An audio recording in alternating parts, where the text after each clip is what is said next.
Előre, székelyek! Előre mentek úgyis hős fiúk. Ottan kíván harcolni mindegyik, hol a csata legrémesebben zúg. Csaknál fajult el még a székely vér, minden kis cseppje drága gyöngyöt ér. Úgy mennek a halál elébe ők, amint más ember mennyegző remény. Virágokat tűznek kalapjaik mellé, s dalolnak a harcmezein. Csaknál fajult el még a székely vér, minden kis cseppje drága gyöngyöt ér. Ki merne nékik ellenállani? Éjbátorságot szívében kihord. Mennek, röpülnek, mint a szél, s űzik az ellenséget, mint a szél a port. Csaknál fajult el még a székely vér, minden kis cseppje drága gyöngyöt ér.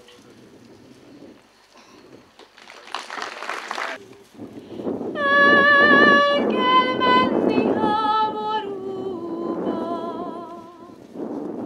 ahogy vagyon cédulázva, hogy elveszek a csatába.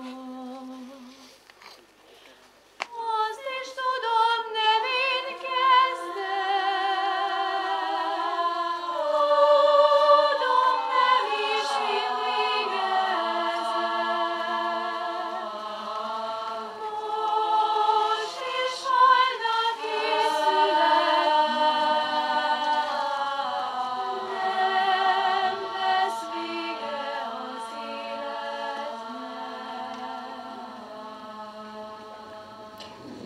Szép meghajni a hazáért, békos tenni a nemzetért, fölkelni a szabadságért, mondani a jó magyar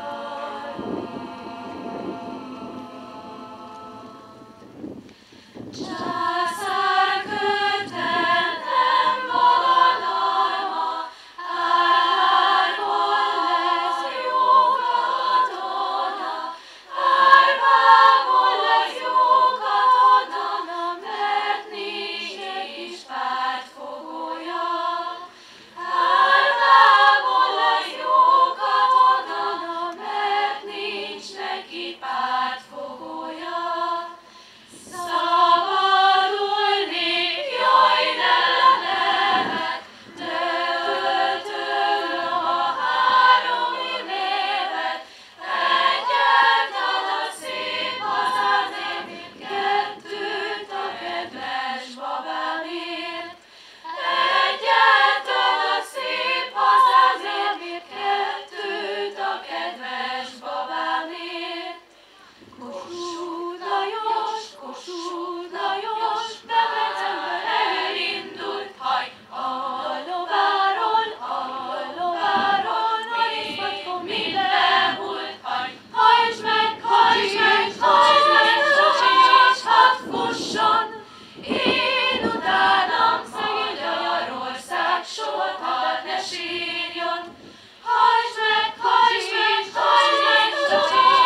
kiegyezés szükséges, kedves barátaim. Meg kell próbálnunk kiegyezni Bukaresttel, de nem úgy, hogy most történik egy konkrét ügyben, hajba kapva, cirkusszal, hogy lesznek-e magyar karok Marosvásárhelyen, vagy nem. Nem mellékes ez a kérdés, miért is ne essék, de nem részletekben és nem apróságokban kell kiegyezés. Nem külön békék és külön egyességek kellenek mind Felvidéken, ahogy ezt a most így teszik, hanem a székelységnek kell kiegyeznie Bukaresttel. Egyszer és mindenkor. Hogy eldönthessük, és mi dönthessük el, hogy mit szeretnénk ezen a földön, ezen a szigeten, amit Székelyföldnek hívnak és fognak hívni.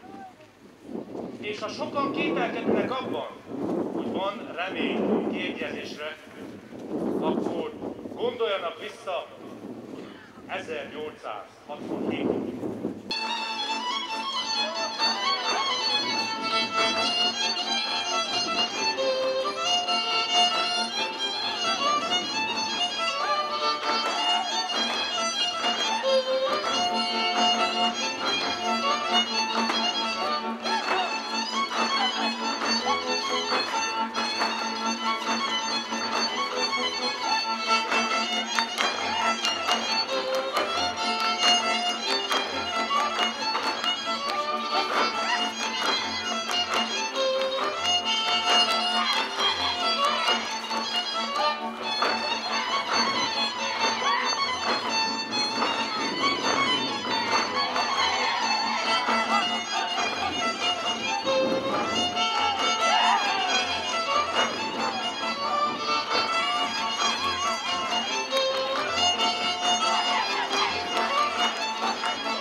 Vörösmarty Mihály, szózat. Hazádnak rendületlenül légy híve, ó magyar. Bölcsőd az, s majdan sírod is, mely ápol, s eltakar. A nagyvilágon ekívül nincsen számodra hely. Áldjon, vagy verjen sorskeze, itt élned, halnod kell. Ez a föld, melyen annyiszor apáid vére folyt. Ez, melyhez minden szent nevet egy ezredév csatolt. Itt küzdenek honért a hős Árpádnak hadai, itt törtek össze Rabigát Hunyadnak karjai. Szabadság, itten hordozák véres zászlóidat, s elhultanak legjobbjaink a hosszú harc alatt. És annyi bal szerencse közt, oly sok viszály után, megfogyva bár, de törve nem, él nemzete hazán. S népek hazája, nagyvilág hozzád bátran kiált. Egy ezredévi szenvedés kér éltet vagy halált. Az nem lehet, hogy annyi szív hiába ont a vért, s keserben annyi hű kebel szakadt meg a honért. Az nem lehet, hogy ész, erő és oly szent akarat hiába sorvadozzanak egy átlagsoly alatt. Még jönni kell, még jönni fog egy jobbkor, mely után buzgó imádság epedez 100 000 ajakán. Vagy jönni fog, ha jönni kell, a nagyszerű halál, hol a temetkezés fölött egy ország vérben áll, s a sírt, hol nemzet süllyed el, népek veszik körül, s az embermillióinak szemében gyászkönyv ül. Légy híve rendületlenül hazádnak, ó magyar! Ez értetőd, s ha elbukál hantyával, ezt akar. A nagyvilágon ekívül nincsen számodra hely. Áldjon, vagy verjen sorskeze, itt élned, halnod kell.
Ugyanezt mondom, munkatársaimmal együtt mindent megteszünk annak érdekében, hogy a hazánkban élő román közösség minden tagja is jól érezze magát otthonaikban, szülőföldjükön, saját szokásaik szerint élhessék közösségi, egyházi és magánéletüket jókedvben és bőségben.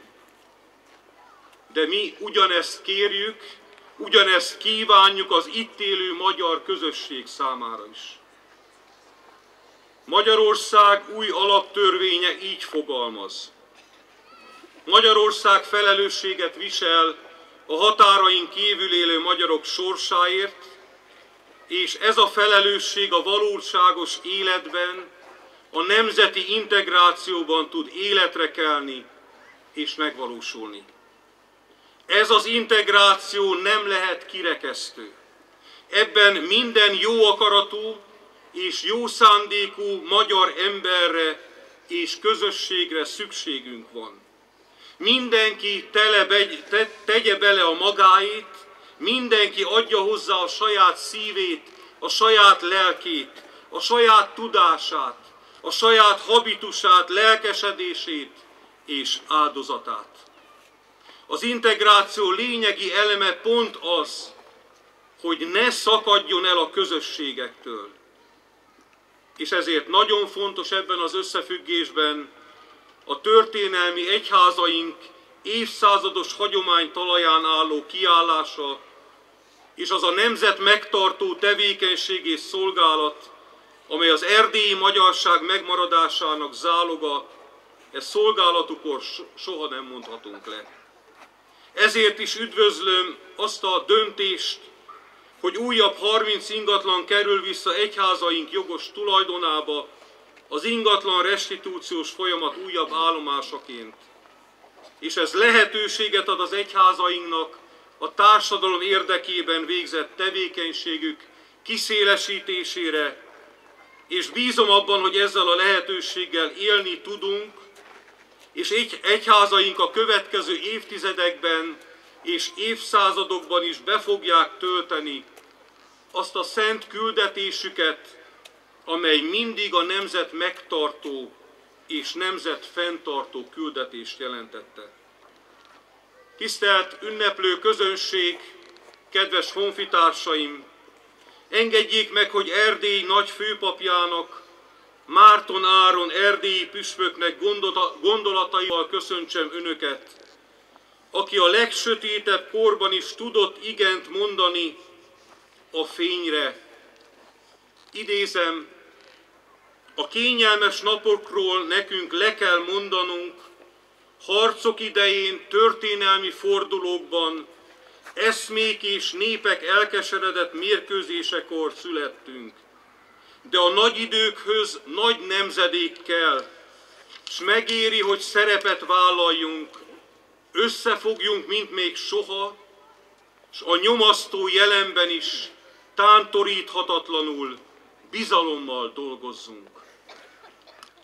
Kívánom azt, tisztelt hölgyeim és uraim, kedves szeredaiak, hogy 1848, 1956, 1989 és 2010 fénye ragyogja be családjainkat, gyülekezeteinket, közösségeinket, és hogyha ez megtörténik, hiszek abban, hogy a magyar politikai érdekképviseletet is ez magával fogja ragadni. Őseink, hőseink és mártírjaink példájából merítve kívánom, ne féljünk válaszolni. Igen, akarjuk a fényt, akarunk megmaradni, akarunk egymásba kapaszkodni, mert együtt, közösen nagy és hatalmas dolgokat tudunk alkotni. Végül engedjék meg, hogy Bethlen Gábor erdélyi fejedelem szavaival zárjam köszöntőmet, aki így fogalmaz egy helyen: úgy cselekedjünk, hogy megmaradjunk. Erdélyi magyarokul, őseink nyelvében és vallásában gyermekeink fényes tekintetében és a szülőföldhöz való ragaszkodásban. A magyar nép a cselekvés népe, a magyar nép a megmaradás népe. Adja Isten, hogy 2012-ben is, a 21. század kezdetén is a megmaradásnak és a cselekvésnek a népe legyünk. Isten áldja önöket. Köszönöm, hogy meghallgattak.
Tisztelettel felkérem történelmi magyar egyházaink képviselőit, nagyméltóságú és főtisztelendő Tamás József római katolikus püspök urat és Szatmári Szilárd református lelkészt, adják áldásukat ünnepségünkre.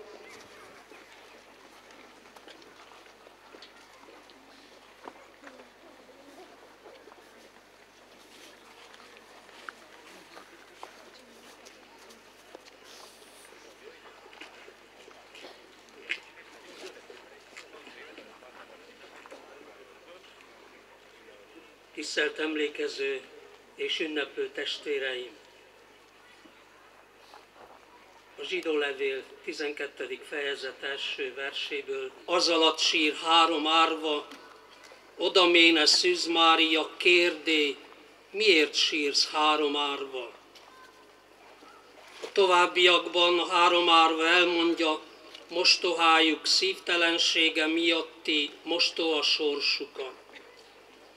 Szűz Mária így vigasztalja meg őket: adok néktek 3 vesszőt, csapjátok meg a temetőt, fölkél majd édesanyátok, aki gondot visel rátok. Népdal, ballada, látomás, mindegy, de valahogy benne van a mi sorsunk. A mai nap arról szól, hogy 3 vesszőt kaptunk a kezünkbe, amelyeket suhogtatnunk kell, hogy végre felébredjen az illetékesek lelkiismerete, és a közösség érdekét szolgálják. E 3 vessző a szabadság, testvériség és egyenlőség. Ha a szabadságra gondolunk, mit mondhatunk el? A korábbi rendszerhez képest bizonyos szabadságban élünk. Ne félj, te kicsi nyáj, mert tetszett a ti atyátoknak, hogy néktek adja az országot.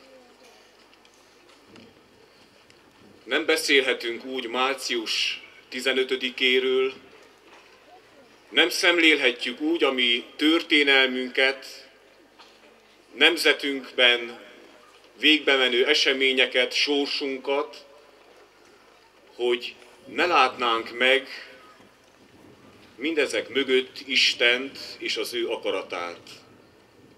Nem beszélhetünk egész egyszerűen csak egymással szemben álló hatalmakról, elnyomásról és szabadságharcról, áldozathozatalról, emberi indulatról, anélkül, hogy ne vennénk észre azt, hogy a mi életünk, a nemzetünknek is a léte egy olyan gondviselő Istennek a kezében van, akinek akarata nélkül semmi sem történhet, sőt, meg sem mozdulhat. És most ez a gondviselő Isten szólít meg bennünket Jézus Krisztuson keresztül, és azt mondja, hogy ne féljetek! Az elmúlt hónapoknak az eseményeit nézve azt mondhatnánk, hogy van okunk a félelemre. Magyarországot egyfolytában támadják. Azt látjuk, hogy Marosvásárhelyen a magyar orvosi karnak az ügye is nagyon döcögve halad. Tudjuk a felvidéki gondokat az állampolgársággal kapcsolatosan is, és sorolhatnánk. De nézhetjük ezeknek a pozitív oldalát. Mert mindez azt jelenti, hogy félnek tőlünk, hogy tartanak tőlünk. És mindez azt jelenti, hogy bennünk, magyarokban van erő, vannak tartalékok, olyan lehetőségek, amelyek ott szunnyadnak bennünk, és amelyeket elő kell, hogy hoznunk magunkból. De nem elég, hogyha kívülről érkezik ez, hanem ezt kéne tudatosítsuk magunkba, hogy igen, mi erősek vagyunk, mi meg tudjuk csinálni, mi nagyok vagyunk, és minden lehetőségünk megvan arra is, hogy változtassunk a mi életünkön, sorsunkon. A baj csak ott van, testvéreim, hogy nem csak más fél tőlünk, hanem bennünk is félelem van. valljuk be. Akkor, amikor ki kell tegyünk egy magyar zászlót, akkor még mindig ott a félsz. Akkor, amikor nyíltan kéne beszélni területi autonómiáról, önrendelkezésről, akkor óvatoskodunk. Úgy érezzük, hogy lehallgatnak, hogy megfigyelnek. Mindig tartunk attól, hogy mit mond a többség, mit mondanak a feletteseink, az illető párt, beleillik-e az Európai Uniós normákba. Félünk attól, hogy nacionalistának neveznek, mert elmondjuk, hogy mit érzünk, attól, hogy szélső jobboldalinak titulálnak, mert egyszerűen csak lenni akarunk, magyarnak lenni, a szülőföldünkön, azok maradni. Ne féljetek! Ezt mondja Jézus. Érezzétek, hogy erősek vagytok, mert azok vagyunk. És nézzétek meg, hogy egy dermedő, hideg tél után milyen szépen sütött ma a nap. Tehát a tél után a gyökerek újból hajtani kezdenek, és hogyha a gyökereink épek, egészek, akkor azon új hajtás nőhet. A hegyi beszédnek ebben a részében Jézus nem csak a kiválasztottakhoz szól, egyesekhez, a vezetőkhöz, az apostolokhoz, hanem az egész sokasághoz, mint ahogy most én is egy sokaságnak beszélek. És nem csak politikai vezetőknek vagy egyházi méltóságoknak. Választások évében vagyunk, ugye erről is csak úgy titokba beszélünk. Azt mondjuk, nem is illik egy ünnepen. Jó volna, hogyha az önállításunk véget érne, és azt a téveszmét felszámolnánk, hogy politikusainktól várjuk csupán csak az autonómiának a kivívását, sorsunknak a helyreállítását, ott fent a tárgyalóasztalnál. Március 15-e nem lett volna, ha nincsen ott a nép. Nincsen meg a közös akarat. Ott nem csak politikai elit volt, nem csak vezetők voltak, nem csak papok voltak, lelkészek, hanem ott volt a szántóvető ember, ott volt a gyári munkás ember, ott volt a munkanélküli, és még mindig igaz az, hogy felül a gálya, alul a víznek árja. Kell nekünk területi autonómia. Képesek vagyunk ezért áldozatot hozni. Mert milyen könnyű az, hogy mutatunk a politikusainkra vagy a vezetőinkre. Nem sikerült nekik, nem tudták kivívni. Lecseréljük őket, hát hogyha a következőknek jobban fog menni. De mi mit tettünk? Minden változás, minden megújulás, minden forradalmi eszme onnan belülről indul ki. És nem kell nagy dolgokra gondolni, hanem csak arra, hogy vigyázz, hogy beszélsz magyarul, hogyan ápolod az anyanyelvedet, hogyan tartod a hagyományokat, ismered a népzenét, ami te hozzá tartozik, a néptáncot, gyakorlod-e azt a vallást, amit őseid hiteként kaptál meg. Légy otthon jó magyar, add át ezt a te gyermekeidnek és unokáidnak. Hiszem azt, hogy nem csak mandátummal és hivatalos megbízással lehet tenni a mi nemzetünknek az ügyéért. Mert a megújulás mindig mélyből és az egyénből indul ki. Kicsi nyájnak szól Jézus. Úgy tetszett az atyának, hogy egy kicsi nyájnak adja az országot. Mondhatnánk azt egy maroknyi népnek. És ez a másik dolog, hogy aggódva nézzük a statisztikáinkat is, bajosan tekintünk a jövendőre, azt mondjuk, hogy megint fogytunk, és kevesebben vagyunk. Testvéreim, Istennek az igazi népe az mindig kevés volt e tekintetben, a létszám tekintetében. Mindig a százalékokat nézzük, és nagyságunkat abban véljük felfedezni, hogy hányan vagyunk, hány szavazatunk van adott esetben. Nem ez a nagyság. Mi nagyobb vagyunk önmagunkban. Nagyok vagyunk abban a talentumban, amit kaptunk. Nagyok vagyunk rendeltetésünknél fogva, hivatásunknál fogva, én hiszek ebben, amiben sokszor kicsik vagyunk, az a mi hitünk, a kicsiny hitűség. És tudjátok, a félelemnek az ellentéte nem a bátorság, hanem a hit. Ez áll a Szentírásban is. Ne félj, hanem higgy. Emlékeztek arra a történetre, amikor Péter apostol a vízen jár? Meg tudta tenni, de akkor kezdett el süllyedni, amikor félelem ébredt a szívében, és látta maga körül a tomboló vihart, és elbizonytalanodott.